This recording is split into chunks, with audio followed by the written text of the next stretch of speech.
This video is the third lecture video in the series Physics from First Principles.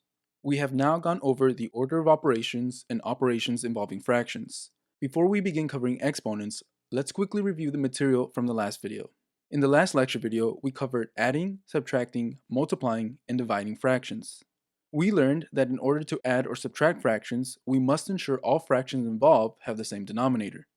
If they don't have the same denominator, we multiply one of them by a number that'll make it equal to the other one. In some cases, we multiply both fractions by the denominator of the other one. We then proceeded to learn about multiplying fractions and focused primarily on cross-cancellation. Lastly, we went over dividing fractions and talked about the reciprocal. I've decided to post the answers to the previous practice problems at the end of the video. Timestamps will be provided. Let us now begin our discussion on exponents. If you've seen the first video on order of operations, then you should be a bit familiar with exponents. An exponent is a little superscript that's placed next to a number on the top right corner. This other number I speak of can be any number and it's called the base. There are a few ways to read this. You'll typically hear the base number to the power of the exponent. So in this case, it would be 5 to the power of 4. It's important you understand the difference between exponent and base. Whenever I talk about exponents, I refer to this number here. Exponents serve as a way of shortening multiplication expressions. They tell you how many times to multiply the base with itself. Another way to think about this is that the exponent tells you how many times to write down the base, and then you just multiply. Let's go over a few examples. Consider the following problem, 2 to the power of 1. Exponent tells us how many 2's we're multiplying together. The exponent is 1, so we only have 1 2. There's nothing else to multiply, so our answer is simply 2. Here we see our first interesting relation between a base and its exponent. Be it positive or negative, any number raised to the power of 1 is that same number. You can even imagine that all numbers have an invisible 1 exponent. Let's move on to this next problem. 2 to the power of 2. There is a term for raising a number to the power of 2. You'll typically hear people saying squared. So in this example, you'd read the problem as 2 squared. Since our problem has an exponent of 2, we write down 2 number 2's. And now we multiply. 2 times 2 is equal to 4. And this is our answer. Consider this next problem, 4 to the power of 3. Similar to the previous problem, a number raised to the third power is commonly referred to as cubed, so we have 4 cubed. Exponent is a 3, which means we multiply 4 times 4 times 4. This is equal to 64, and we have our answer. Let's do another. Evaluate 6 to the power of 5. Pause the video and give it a try. The exponent is 5, so we'll have 6 times 6 times 6 times 6 times 6. That is 1, 2, 3, 4, 5 sixes. We multiply and get an answer of 7,776. Consider this problem, x to the power of 5. Variables can also be raised to a power. Just like in the previous example, we have an exponent of 5. We write down 5 x's and multiply. However, unlike the last problem, we can't evaluate this unless we know what number x represents. So we return it to x to the power of 5. This was more to show you that exponents also apply to variables. Now that we've gone over what exponents are and what they do, I want to talk about adding exponents. You can add exponents when you're multiplying numbers with the same base. I'll repeat that again. You can add exponents when you're multiplying numbers with the same base. One thing to note is that while we add the exponents, the base stays the same. Some of you may have noticed this pattern in the previous examples. Let's quickly go over them to clarify what I mean. I want to start off with the first one. We showed that 2 to the power of 1 is equal to 2. Let's flip it for clarity and show that 2 is equal to 2 to the power of 1. These two mean the same thing. If they are the same thing, then we can use them interchangeably. So let's do that to the second example, where we evaluated a 2 squared and found it to be 4. We'll start off with the 4. To get 4, we multiply 2 times 2. Here we use the 2 to the power of 1.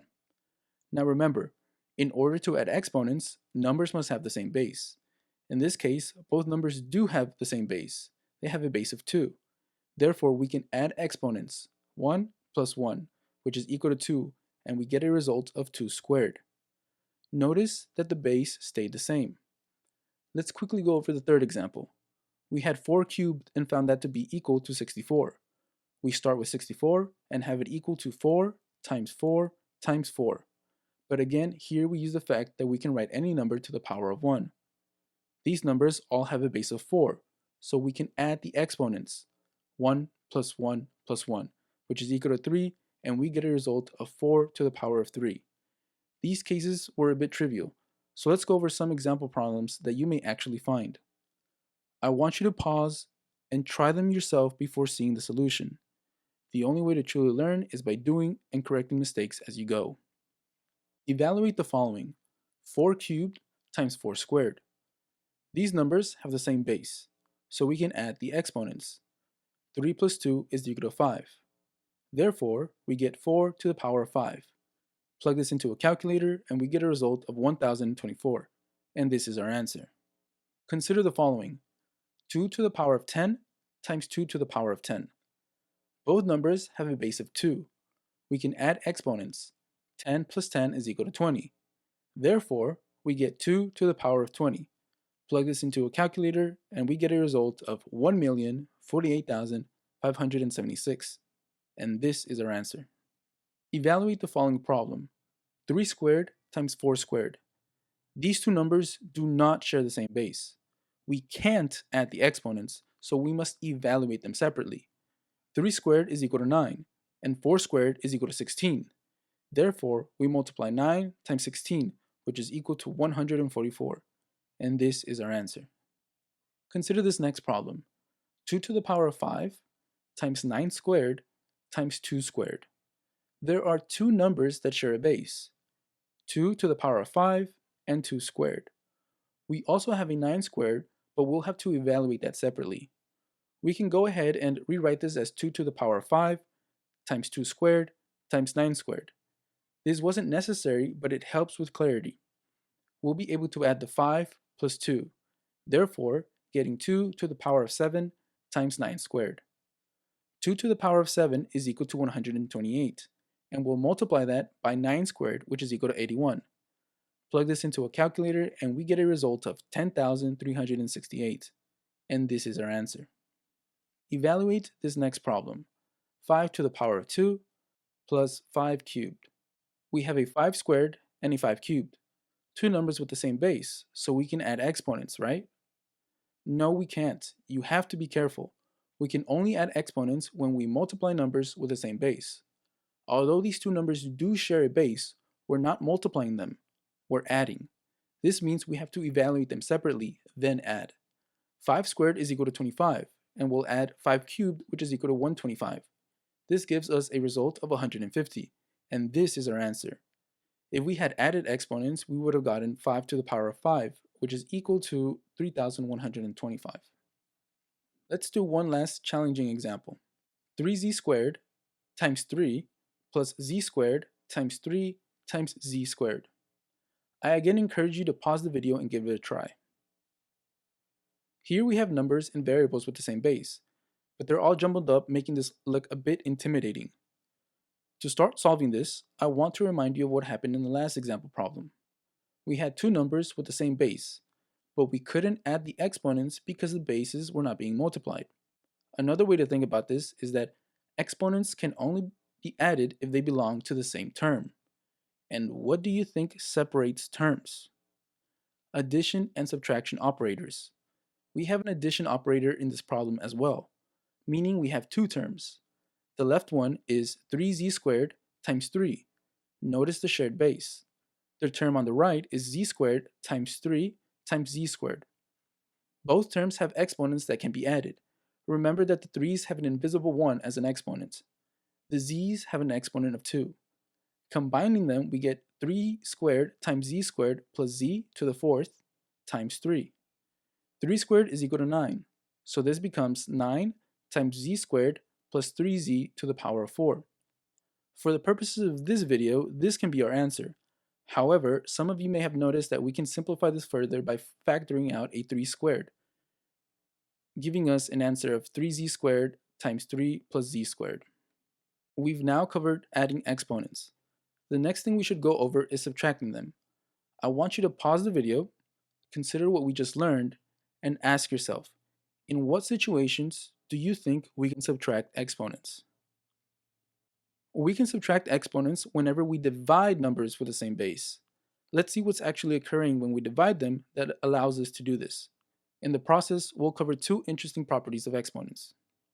Consider the following: 3 cubed divided by 3 squared. Let us go ahead and expand the numerator and denominator. This becomes 3 times 3 times 3 divided by 3 times 3. We can cross out a 3 in the numerator and 1 in the denominator. We can cross out another 3 in the numerator and the denominator. Now we're only left with a 3 in the numerator, resulting in an answer of 3. Let's go ahead and solve this in a different way. We can evaluate the exponents first and then divide. 3 cubed is equal to 27, and 3 squared is equal to 9. Dividing 27 by 9, we get an answer of 3. Okay, we've shown that 3 cubed divided by 3 squared is equal to 3 two different ways. I want to show you another one. This will require a bit of a leap, so bear with me. We can move the 3 squared to the numerator, but in doing so, instead of dividing, we multiply, and the exponent becomes negative. We can add the 3 plus negative 2, which means this is simply 3 minus 2, resulting in 3 to the power of 1, which is simply equal to 3. So what happened? In order to understand what happened, there is something you need to know. You can change the sign of an exponent by moving it to the denominator if it was in the numerator, or by moving it to the numerator if it was in the denominator. So what actually occurred was that we made the 3 squared into 1 over 3 to the power of negative 2. So the fraction then became 3 cubed over 1 divided by 1 over 3 to the power of negative 2. To divide, you multiply the fraction in the numerator by the reciprocal of the fraction in the denominator. See my previous video on fractions. The reciprocal of 1 over 3 to the negative 2 is equal to 3 to the power of negative 2 over 1.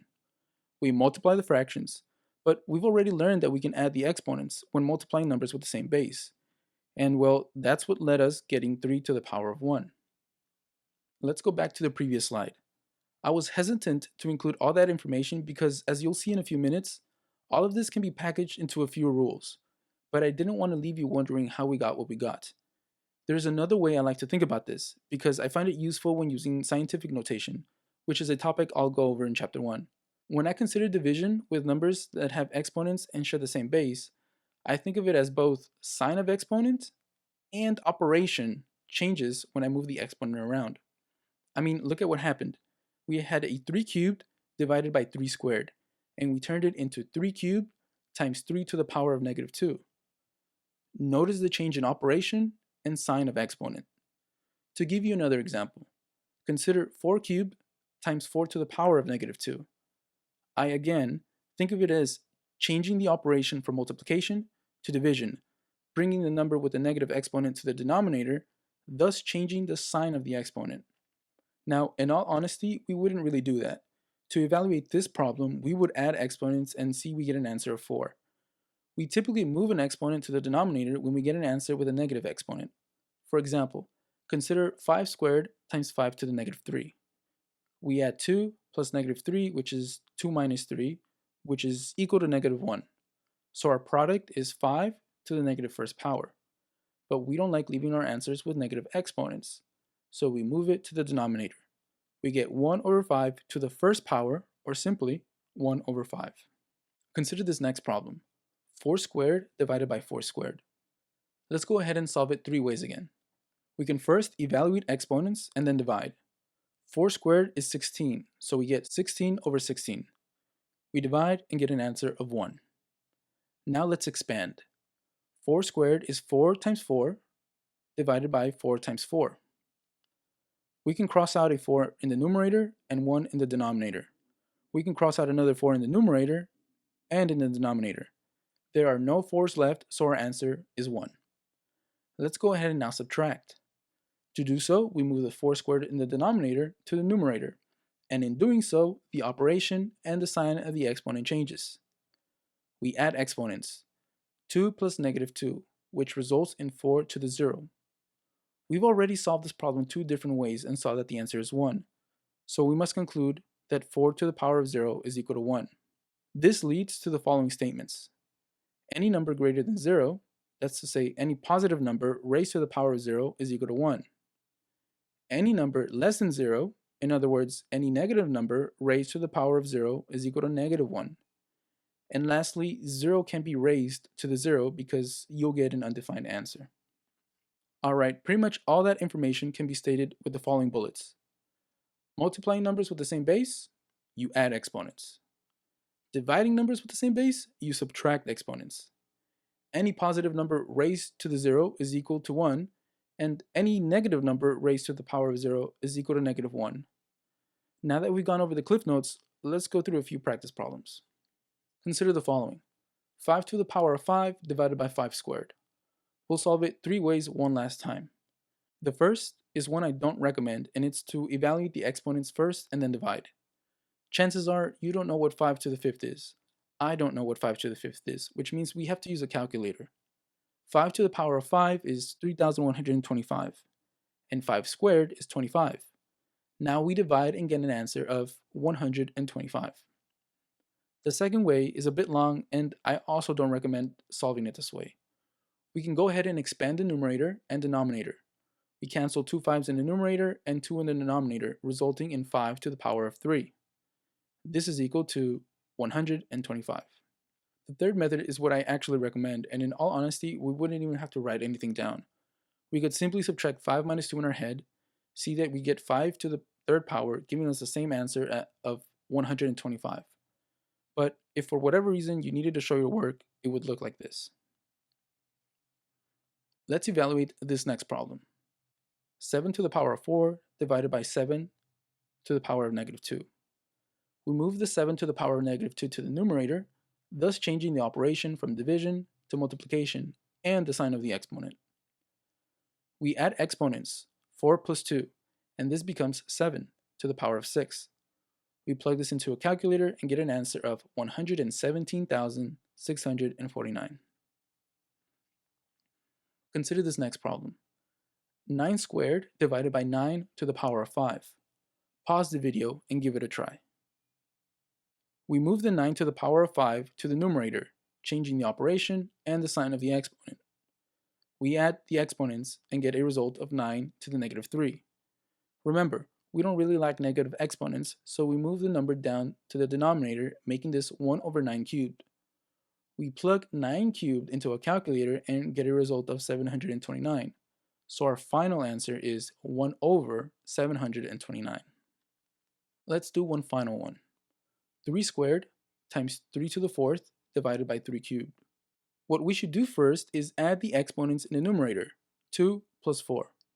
This will make our problem 3 to the power of 6 divided by 3 cubed. Again, we could do this in our head and just subtract 6 minus 3, resulting in 3 cubed. 3 to the power of 3 is 27, and that would be our answer. If you had to show your work, it would look like this. The last thing I want to talk about are occasions when you actually multiply exponents. You multiply exponents whenever you distribute them. One typical case where you see this happening is when you have a number enclosed in parentheses and you have that raised to some number. For example, 5 to the power of 2. If we expand this, it's simply 5 times 5, which is equal to 25. Another way of thinking about this is 5 to the power of 1 squared. You multiply the 2 times 1, making this 5 squared, and well, 5 squared is equal to 25. Another example would be 2 to the power of 2 to the power of 3. If we expand, we see that it's 2 squared times 2 squared times 2 squared. Add the exponents and we'll get 2 to the power of 6, which is equal to 64. With that said, you could have simply multiplied 3 times 2, giving us 2 to the power of 6, and giving us the same result. A lot of the times you'll see this in fractions. For example, 3 over 2 all to the power of 3. Notice that the exponent gets distributed to both numerator and denominator. I also want to remind you that you can factor an exponent out of a fraction. Finally, I want to briefly warn you about a common mistake that many students make. Consider the following. 3 plus 1 squared. I want to emphasize that you do not distribute the exponent. If you do this, you'll get 9 plus 1, which is equal to 10. Don't do this. Let's think about what's happening by expanding. 3 plus 1 squared is equal to 3 plus 1 times 3 plus 1. If you had variables, you would distribute. But in this case, we can simply solve what's in the parentheses first and then multiply, giving us 4 times 4, which is equal to 16. And even then, looking at this, I see there was no need to expand. We could have added 3 plus 1 and then squared it, giving us the same result. Anyway, that is it for this lecture video. I leave the following problems for you to solve. I'll post the answers at the end of the next video. If you found the content helpful, I ask that you please help me to continue to grow the channel by hitting the like button, subscribing if you haven't already, and sharing this with someone who might also find this helpful. Here are the answers for the practice problems in the last video. I'll see you in the next one.